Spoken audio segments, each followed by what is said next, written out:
Bagaimana kalau ada dokter Indonesia yang menjadi ahli bedah di Jepang?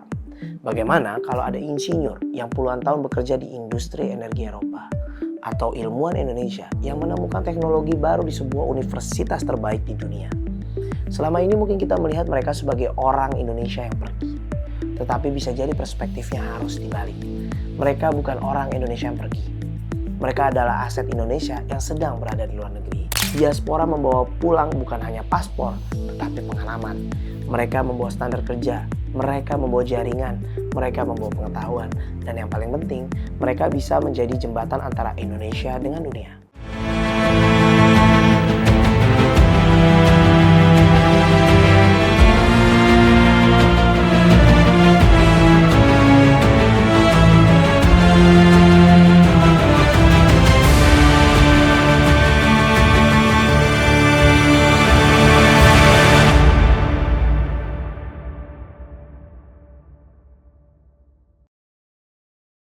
Bayangkan seorang ilmuwan Indonesia yang puluhan tahun membangun karir di Jerman. Laboratoriumnya ada di sana. Penelitinya dibiayai universitas di sana. Bahkan mungkin paspornya pun sudah bukan lagi paspor Indonesia. Tetapi di satu titik, ia ingin membantu Indonesia, membangun pusat riset, membimbing peneliti muda, mengembangkan teknologi, atau sekedar membawa pulang pengetahuan yang selama puluhan tahun ia kumpulkan di luar negeri. Masalahnya, selama ini pilihan kewarganegaraan seolah memaksa seseorang untuk memilih tetap menjadi warga negara Indonesia atau mengambil kewarganegaraan negara lain. Presiden Prabowo Subianto kini ingin membuka kemungkinan yang berbeda. Dalam pidatonya pada 14 Agustus 2026, Prabowo mengusulkan pembukaan kewarganegaraan ganda secara terbatas bagi talenta diaspora Indonesia yang memiliki keahlian dan potensi kontribusi strategis bagi kepentingan nasional. Jadi ini bukan rencana membuka pintu kewarganegaraan ganda untuk semua orang. Konsep yang ditawarkan adalah selektif dan terukur. Sasarannya adalah mereka yang dianggap memiliki keahlian khusus dan dibutuhkan di Indonesia. Mulai dari ilmuwan, dokter, insinyur, peneliti, profesional, seniman, sampai dengan atlet. Istana sendiri menegaskan bahwa penerapannya nanti akan sangat selektif. Ada pertimbangan integritas, kewajiban, kepentingan, dan keamanan negara.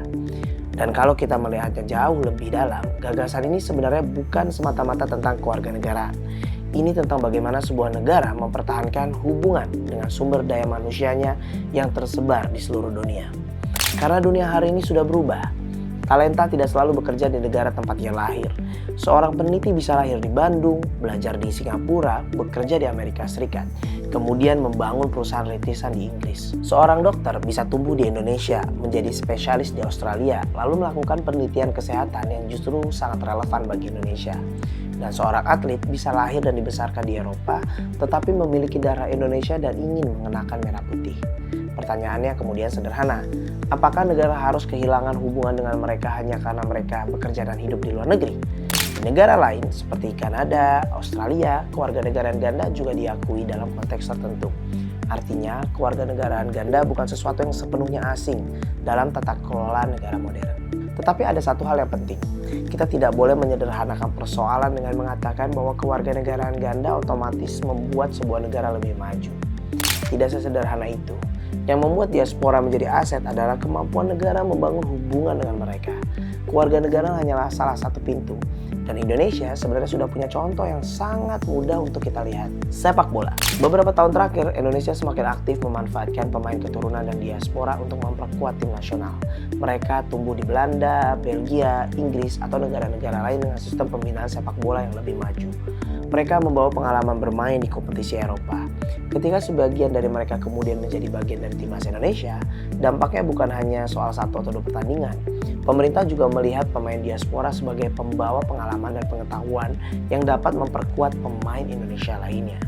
Jadi kita bisa melihat satu pola. Diaspora membawa pulang bukan hanya paspor, tetapi pengalaman. Mereka membawa standar kerja, mereka membawa jaringan, mereka membawa pengetahuan. Dan yang paling penting, mereka bisa menjadi jembatan antara Indonesia dengan dunia. Bayangkan logika yang sama diterapkan di luar sepak bola. Bagaimana kalau ada diaspora Indonesia yang menjadi peneliti kecerdasan buatan di Silicon Valley? Bagaimana kalau ada dokter Indonesia yang menjadi ahli bedah di Jepang? Bagaimana kalau ada insinyur yang puluhan tahun bekerja di industri energi Eropa? Atau ilmuwan Indonesia yang menemukan teknologi baru di sebuah universitas terbaik di dunia? Selama ini mungkin kita melihat mereka sebagai orang Indonesia yang pergi. Tetapi bisa jadi perspektifnya harus dibalik. Mereka bukan orang Indonesia yang pergi. Mereka adalah aset Indonesia yang sedang berada di luar negeri. Dan tantangan negara adalah bagaimana membuat mereka tetap merasa memiliki hubungan dengan Indonesia. Dan yang tidak kalah penting, bagaimana negara memastikan kebijakan ini tidak berubah menjadi pintu masuk bagi kepentingan yang justru bertentangan dengan keamanan nasional. Dan yang tidak kalah penting, bagaimana negara memastikan kebijakan ini tidak berubah menjadi pintu masuk bagi kepentingan yang justru bertentangan dengan keamanan nasional. Karena itulah kata yang digunakan Presiden Prabowo menjadi penting, terbatas. Artinya kebijakan ini harus dibangun dengan prinsip selektivitas, transparansi, dan akuntabilitas. Jangan sampai karena ingin mendapatkan talenta terbaik, negara justru menciptakan ketidakjelasan aturan. Tetapi kalau dirancang dengan baik, gagasan ini bisa menjadi babak baru dalam melihat diaspora. Kita tidak lagi bertanya mengapa mereka memilih bekerja di luar negeri, tetapi mulai bertanya bagaimana pengalaman mereka di luar negeri bisa menjadi kekuatan untuk Indonesia. Sebab Indonesia hari ini tidak hanya membutuhkan lebih banyak orang pintar, Indonesia membutuhkan ekosistem yang mampu menghubungkan orang-orang pintar itu yang berada di Jakarta, berada di Bandung, berada di Surabaya, dan mereka yang mungkin sedang bekerja di London, Melbourne, Tokyo, Amsterdam, ataupun Boston.